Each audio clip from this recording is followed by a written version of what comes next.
En 1940, en pleine guerre de résistance contre l'envahisseur japonais, la Chine subissait défaite sur défaite. En mai, les troupes japonaises lancèrent une violente offensive. Pour ralentir l'avancée ennemie, le général Zhang Zizhong du Kuomintang mena courageusement 1500 soldats au combat. Malheureusement, ils furent encerclés. Malgré 9 vagues d'assaut japonaises appuyées par chars et avions, Zhang, grièvement blessé au bras, refusa de battre en retraite. Face à l'insistance de ses hommes pour se retirer, il déclara avec détermination « Tianjin est tombé, je suis parti. Pékin est tombé, je suis parti. Le nord de la Chine est tombé, et j'ai encore reculé. Mais cette fois, moi, Zhang Zizhong, je ne reculerai plus. » Il tomba héroïquement sur le champ de bataille à seulement 49 ans. Pendant ce temps, la situation internationale empirait. Le Danemark, la France et d'autres pays se rendaient tour à tour. Le monde avait besoin d'une grande victoire, et vite. C'est alors que Mao Zedong et le général Zhu De décidèrent que le Parti communiste chinois devait intervenir pour redonner espoir à la lutte antifasciste mondiale. Mais les Japonais, eux, resserraient leur étau. En instaurant leur politique de la cage, reliant voies ferrées, routes et bunkers, ils tentaient d'étrangler les bases des troupes communistes.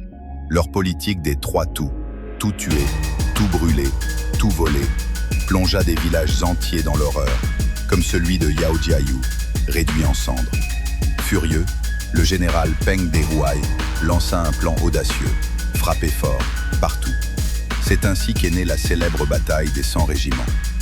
Dans la nuit du 20 août 1940, les unités chinoises frappèrent durement les lignes ferroviaires Ping'an et Jinpu. Les Japonais furent pris par surprise.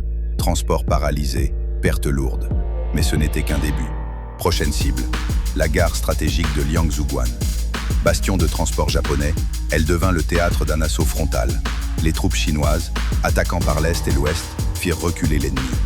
Alerté, l'état-major japonais envoya des renforts, cachés dans des trains portant le symbole de la Croix-Rouge. Pensant qu'il s'agissait de blessés, les Chinois ne tirèrent pas. Quand la supercherie fut découverte, il était trop tard. L'ennemi lança alors un train blindé. Pour contrer cela, un soldat eut une idée géniale. Faire dérailler une locomotive pour la faire percuter le train ennemi. Problème, les rails n'étaient pas alignés. Il fallut donc contrôler un aiguillage clé. Malgré les tirs nourris, les soldats réussirent à changer la voie et la locomotive fonça droit sur le blindé japonais. Explosion. Grâce à ce coup de génie, Liangzhuguan fut libéré. La victoire boosta le moral national. Mao et Zhu décidèrent d'amplifier l'impact de cette bataille. Peng Dehuai lança alors une autre attaque, cette fois sur le dépôt japonais de Jingwu. Les soldats chinois s'infiltrèrent discrètement, prirent d'assaut les fortins, puis déclenchèrent une offensive fulgurante. Malgré l'arrivée de blindés japonais, ces derniers tombèrent dans une embuscade chinoise. Shiyingwu fut repris. Mais les Japonais ne comptaient pas en rester là. Ils soudoyèrent un traître pour localiser l'arsenal de Wangyadong et attaquèrent de nuit. Ce site, difficile d'accès, résista vaillamment. Même l'arrivée des soldats d'élite ennemis ne suffit pas à faire plier les défenseurs. Heureusement, les renforts chinois encerclèrent les Japonais, les forçant à battre en retraite.